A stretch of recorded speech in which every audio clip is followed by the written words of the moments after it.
दोस्तों, इस्राइल के कतर पर हमला करने के बाद क्या हालात बदल गए हैं? क्या अरब ममालिक को यह एहसास हो गया है कि एक एक कर सब खतरे में हैं? क्या उन्हें यह एहसास हो गया कि वो ख्वाब गफलत में थे? क्या उन्हें यह लगने लगा है कि इस्राइल अगर ईरान पर हमला कर सकता है, इस्राइल और हमास के बीच मीडिएटर का, सालिस का किरदार अदा करने वाले कतर पर हमला कर सकता है, तो फिर इस्राइल किसी पर भी हमला कर सकता है। यह अलग बात है कि इस्राइल को किसका साथ मिल रहा है, किसका नहीं, यह एक अलग बहस है। लेकिन हमला तो इस्राइल कर रहा है। हमला इस्राइल अगर कतर पे कर सकता है, तो क्या इस्राइल के हमले से कुवैत भी नहीं बच सकता? क्या इस्राइल के हमले से यूएई भी नहीं बच सकता? क्या इस्राइल के हमले से सऊदी अरब भी नहीं बच सकता? क्या मिस्र पर भी इस्राइल हमला कर सकता है? क्या उर्दन यानी जॉर्डन पर भी इस्राइल हमला कर सकता है? क्योंकि आप देखें, अभी एक दिन पहले की बात है, हमले लगातार हो रहे हैं। लेबनान पर हमला, सीरिया पर हमला, फलस्तीन में तो हमले हो ही रहे हैं, कतर पर हमला, ऐसे तमाम मुल्कों पर इस्राइल हमले कर रहा है, ट्यूनीसिया पर हमला। लेकिन इस बार हालात थोड़े अलग हैं, यकीन मानिए। इस बार शायद जो कैलकुलेशन रहा होगा इस्राइल के वजीर आजम बेंजामिन नेतन्याहू का, वो कैलकुलेशन थोड़ा उल्टा भी पड़ सकता है। क्योंकि देर से ही सही हालात ऐसे बन रहे हैं कि बहुत बड़ा कदम अरब ममालिक और मुस्लिम ममालिक, इस्लामिक कहना शायद सही नहीं होगा, मुस्लिम ममालिक लेने जा रहे हैं। अब वो क्या कदम लेंगे, ये तो बात की बात है। लेकिन जो उसके हालात हैं, उसके जो सिम्टम है, उसकी जो निशानियां हैं, जो अलामात हैं, वो ये जाहिर कर रही हैं। क्योंकि देखिए, ये लगभग सभी के जहन में ये सवाल है कि इस्राइल जो कर रहा है, वो चाहे जो वजह हो, लेकिन जो आलमी कवानीन हैं, जो इंटरनेशनल लॉज हैं, उसकी वो सिरे से खिलाफ वर्जी कर रहा है। He is violating each and every rules of international law. और इस बात को कोई और नहीं बल्कि खुद जो यूरोपीय यूनियन है और यूरोपीय ममालिक है, वो भी कह रहे हैं। फ्रांस भी इसको जो है इसकी मजम्मत कर रहा है, वो कतर के साथ है। वो कह रहा है कि ये जो हुआ वो गलत है, क्योंकि ये सॉवरेनिटी पर हमला है। कोई भी मुल्क दूसरे मुल्क पर बिना किसी बड़े जवाज के यूं ही हमला नहीं कर सकता। तो अगर इस्राइल कतर पर हमला कर देता है, और वो कतर जो इस्राइल और हमास के बीच जंग बंदी या सीज फायर के लिए कई बार अपनी कोशिशें करता रहा है, कई बार ये कोशिशें कामयाब भी हुई हैं, जो मीडिएटर का रोल अदा कर रहा है, उस कतर को इस्राइल ने निशाना बनाया। आपको बता दें कि क्या तब्दीलियां हो रही हैं। सबके जहन में यह सवाल है कि आगे क्या होगा, सऊदी अरब क्या करेगा, कुवैत का क्या रोल है, यूएई क्या कर सकता है, ईरान की क्या सोच हो सकती है, तुर्की का जवाब क्या हो सकता है, पाकिस्तान का अमल क्या हो सकता है। क्या ऐसा है कि जो चीज आप सोच रहे हैं, जो हर एक इंसान और हर एक मुसलमान के जहन में है, क्या वो ये ममालिक नहीं सोच रहे? है ना ये बड़ा सवाल। आपको बता दूं कि मंगल के रोज, मंगल को यह हमला किया था किसने? इस्राइल ने कतर पर, कतर की राजधानी दोहा पर। जैसे ही हमला हुआ, उसके बाद से कई तरह की बातें हुई, लेकिन ईरान ने फिर सबको याद दिलाया। ईरान ने कहा कि हमने पहले ही बाखबर किया था कि कोई इस्राइल के इस मक्कारी से बच नहीं सकता। इस्राइल का जो इरादा है वो बहुत खतरनाक है। इससे पहले कि वो अपने खतरनाक इरादे की तकमील के लिए एक एक करके सबको निशाना बनाए, हमें एकजुट होना होगा। इस्लामी ममालिक को, अरब ममालिक को, मुस्लिम दुनिया को एकजुट होना होगा, इत्तेहाद का मुजाहरा करना पड़ेगा। यह ईरान कहता रहा है, और ईरान ने तो दिखा भी दिया। ईरान ने इस्राइल को दिखाया और दुनिया ने देखा कि किस तरह से इस्राइल ने जब ईरान पर हमला किया था, बेशक ईरान का भी कुछ नुकसान जरूर हुआ, लेकिन ईरान ने जो जवाबी हमला किया, उसके बाद आपको याद होगा किस तरह से तेल अवीव में सायरन बजते थे। तेल अवीव और यरूशलेम और हाइफा जैसे शहरों पर, आसमान पर किस तरह से मिसाइल की जो दाग देखे जाते थे, मिसाइल की जो लहरें और मिसाइल की जो आवाज जो वहां पर होती थी, उस आवाज से फिर वहां कैसे सायरन बजते थे। और यहूदियों में, जो इस्राइल की आबादी है, उनमें एक बेचैनी और इस्तराब होता था, और वो भाग दौड़ करके अपनी जान बचाने के लिए वो शेल्टर्स में चले जाते थे, जेर जमीन बैरक में चले जाते थे। तो ईरान ने तो दिखा दिया, और शायद इसीलिए इस्राइल ने ईरान पर दोबारा उस तरह से हमला करने की कोशिश नहीं की। लेकिन सवाल यह पैदा होता है कि क्या ईरान तैयार था? क्या ईरान तैयारी कर रहा था, कर रहा है? और क्या सऊदी अरब, क्या कतर, क्या यूएई, क्या उर्दन, क्या मिस्र, क्या यह भी तैयार है? एक बहुत बड़ा सवाल है। आपको बताते हैं कि मामला क्या है। आपको सबसे बड़ी बात पहले यह बता दें कि दोहा में तमाम अरब और मुस्लिम ममालिक की एक हंगामी मीटिंग होने जा रही है और इसके लिए पाकिस्तान के वजीर आजम शहबाज शरीफ दोहा पहुंच चुके हैं। इसके लिए सऊदी से जो क्राउन प्रिंस कहे जाते हैं दोहा पहुंच चुके हैं। कई और ममालिक यानी कुवैत के जो नुमाइंदे हैं वो दोहा पहुंच चुके हैं। ये चीजें जारी हैं। इस सिलसिले में इतवार और पीर को, जी हां, इतवार और पीर को कतर ने इस्लामी और अरब ममालिक की मीटिंग तलब कर ली है। अब यहां पे इस्लामी ममालिक कहे जा रहे हैं वो, चूंकि नाम तो है इस्लामी रिपब्लिक ऑफ पाकिस्तान और बहुत ईरान, बहुत सारी चीजें हैं। कुछ इसमें बहस अलग हो सकती है, वो इस्लामी कितने हैं कितने नहीं है, इस्लामी कहा जाए या फिर मुस्लिम कहा जाए, अलग बात है। मुस्लिम ममालिक कह लीजिए। तो कहने का मतलब यह है कि अरब ममालिक और मुस्लिम ममालिक की मीटिंग तलब की है, हंगामी मीटिंग यानी इमरजेंसी मीटिंग। अरब लीग के तहत यह मुनक्किद होगी। ये जो मीटिंग होगी अरब लीग के तहत मुनक्किद होगी।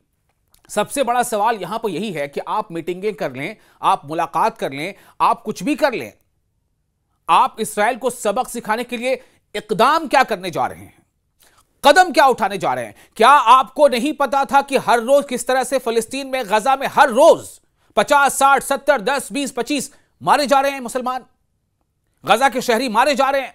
क्या आपको नहीं पता था? क्या आपको नहीं पता है कि मिस्र के बॉर्डर पर जो जहां से गजा में एंट्री ली जा सकती, वहां पर इस्राएल ने बॉर्डर को रोक रखा है।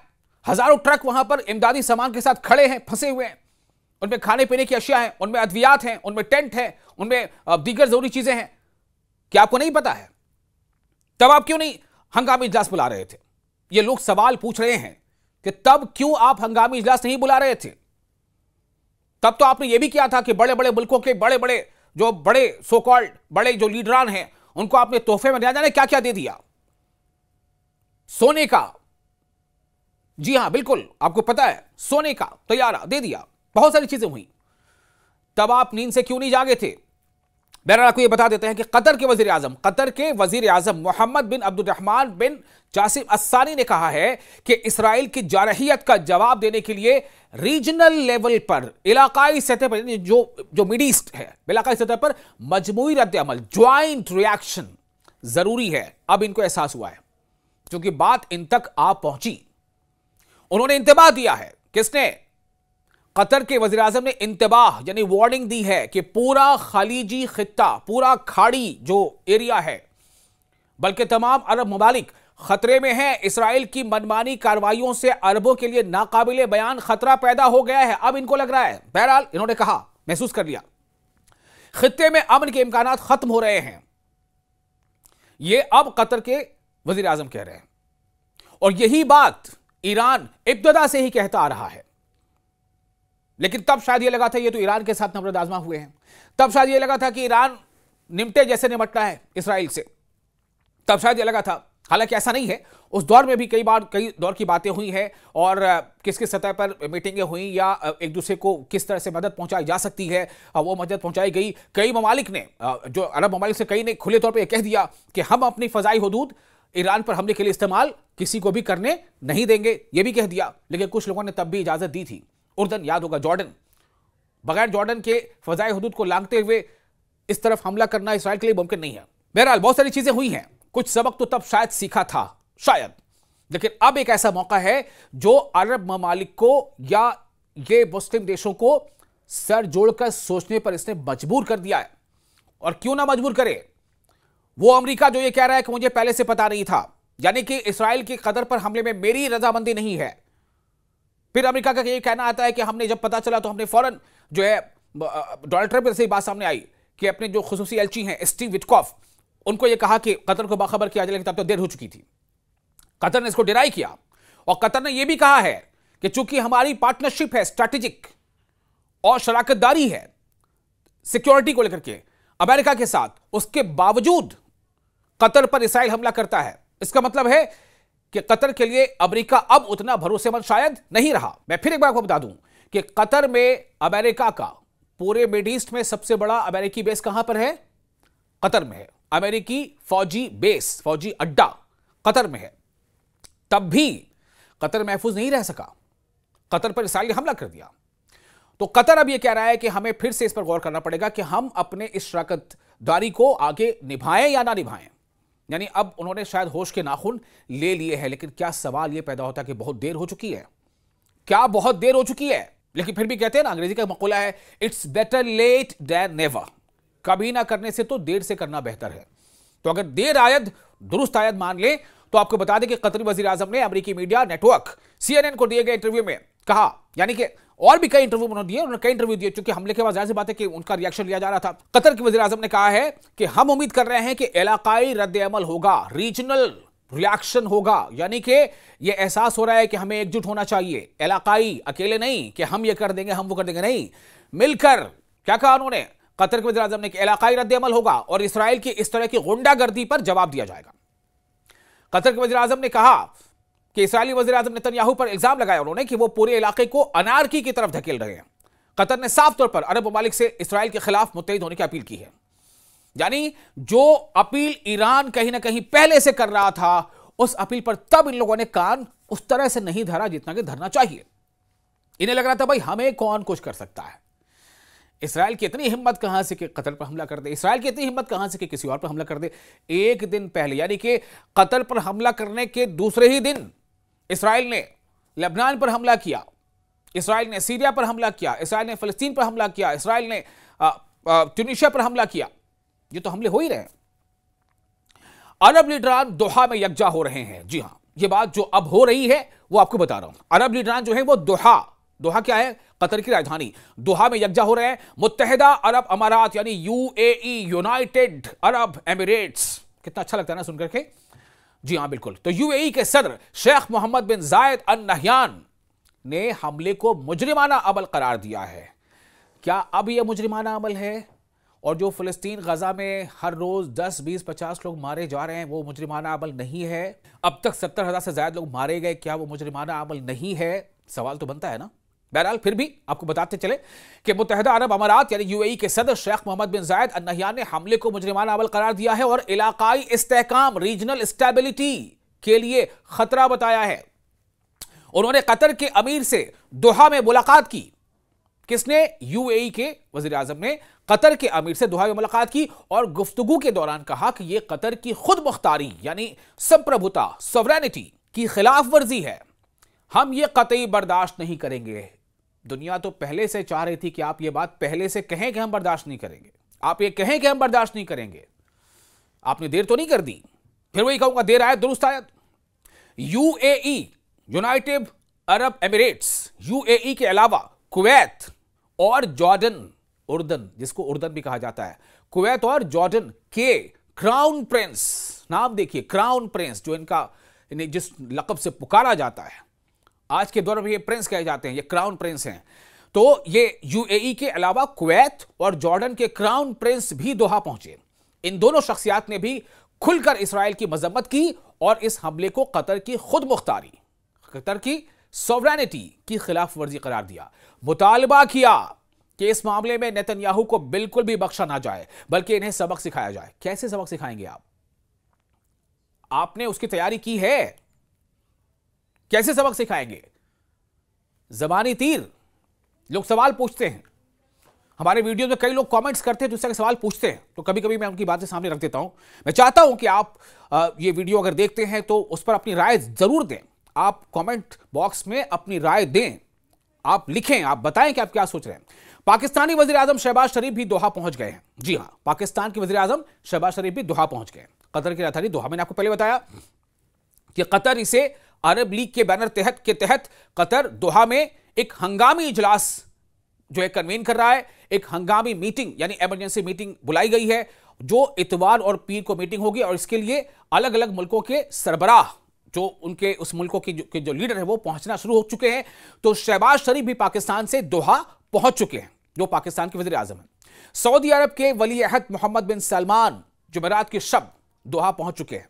मोहम्मद बिन सलमान ने शूरा काउंसिल को खिताब करते हुए कहा कि हम कतर के साथ हर कदम पर खड़े हैं।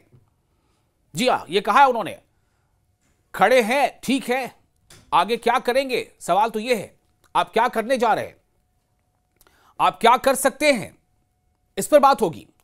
बगैर किसी बंदिश के, उन्होंने कोट किया कि बगैर किसी बंदिश के, बगैर किसी रोक टोक के, बगैर किसी ऑब्लिगेशन के, मोहम्मद बिन सलमान ने शूरा काउंसिल को खिताब करते हुए कहा है कि हम कतर के साथ हर कदम पर खड़े हैं बगैर किसी बंदिश के। हम इसराइल के हमलों की मजम्मत करते हैं और अरब और इस्लामी और बैन अक़वामी कार्रवाई का मुतालबा करते हैं। सऊदी अरब ने इशारा दिया है कि इस मामले में अमेरिका से भी गुफ्तगू की जाएगी। उसी अमेरिका से गुफ्तगू करेंगे जिस अमेरिका का कहना है कि जब हमें जानकारी मिली तो हमने बता दिया, लेकिन तब तक देर हो चुकी थी, उससे गुफ्तगू करेंगे। जिस अमेरिका के सरबराह से जब मिलते हैं जाकर बेंजामिन नेतन्याहू और पता नहीं क्या क्या साइन करते हैं, क्या डील साइन होती है, क्या गुफ्तगू होती है, वापस आते हैं नेतन्याहू इस्राइल, उसके बाद हमले और बढ़ जाते हैं, उसी अमेरिका से गुफ्तगू करेंगे। लेकिन ऐसा उन्होंने कहा है कि गुफ्तगू करेंगे। अमेरिका से भी गुफ्तगू की जाएगी कि उसने अपने अहम इत्तेहादी पर हमला कैसे होने दिया। मैंने आपको पहले बताया कि पूरे मिड ईस्ट में सबसे बड़ा कहीं पर अगर अमेरिका का फौजी अड्डा है, फौजी बेस है, तो वो कहां है? वो कतर में है। और वही कतर जो अब तक सालिस का किरदार अदा करता रहा है। यानी जितने भी अभी तक जो सीज फायर कई बार जो हुई हैं, हालांकि बाद फिर वो टूट गई इसराइल के बीच और इसराइल और हमास के बीच, तो उसके लिए मीडिएटर का रोल किसने अदा किया? कतर ने। उसी कतर पे इसराइल ने हमला किया है। तो सवाल यही से पैदा होता है कि क्या वाकई इसराइल चाहता भी है कि सीज फायर हो, या फिर वो इसको लिंगर करना चाहता है, या वो ये चाहता है कि ये सीज फायर ना हो, ये चीजें लंबी चलती रहे, इसी बहाने कुछ और जो अभी तक उनके पास जो हॉस्टेजेस हैं हमास के पास, उनकी मौत हो जाए, फिर उनको और जवाब मिल जाए हमला करने का। तो कतर तवील अरसे से इसराइल हमास जंगबंदी के लिए सालिस का किरदार अदा कर रहा है, लेकिन इसराइल के निशाने से वो भी नहीं बच सका। हमले के बाद आलमी सतह पर इसकी मजम्मत की गई। फ्रांस के सदर मैक्रोन ने भी कतर के अमीर शेख तमीम बिन हमद सानी से फोन पर बातचीत की और कहा कि यह हमले नाकाबिल कबूल हैं और हम कतर की खुद मुख्तारी और सलामती के तई पाबंदे अहद हैं। करना क्या है आगे? सवाल यह है। हिंदुस्तान ने भी इसकी मजम्मत की। हिंदुस्तान के वजीर आजम नरेंद्र मोदी ने भी कतर के वजीर आजम से बात की और पहली मर्तबा इसराइल की कार्रवाई की खुले तौर पर मजम्मत की। हालांकि डोनाल्ड ट्रंप के ऐतराज और मुस्लिम ममालिक की नाराजगी के बाद भी नेतन्याहू अपने मौकफ से पीछे हटते नजर नहीं आ रहे। नेतन्याहू का अब भी यह स्टेटमेंट है कि कतर या दूसरे ममालिक ये सुन लें कि या तो आप अपने पास से इन लोगों को, जैसे हमास के जो लोग हैं या दूसरे जो उनके जहन में है, उनके अल्फाज में है कि जो दहशतगर्द है, या तो उनको आप एक्सपेल करो, उनको आप हार्बर मत करो, उनको आप अपने यहां रहने का मौका मत दो, या तो उन्हें आप एक्सपेल करो, उन्हें बाहर निकालो, नहीं तो फिर यह काम हम खुद कर लेंगे। यानी अभी भी धमकियां मिल रही हैं। एक बार फिर इस बात का अदा किया है कि वो कतर समेत दहशतगर्दों को पनाह देने वाले ममालिक पर हमले करते रहेंगे। साथ ही नेतन्याहू ने कतर को बराह रास्त चैलेंज देते हुए कहा है कि या तो वो दहशतगर्दों को बाहर निकाले या फिर मजीद हमलों के लिए तैयार है। तो पीर और इतवार, यानी इतवार और पीर को 2 रोजा हंगामी इजलास है। इस इजलास के लिए तमाम अरब ममालिक और मुस्लिम ममालिक के सरबराहान पहुंच रहे हैं।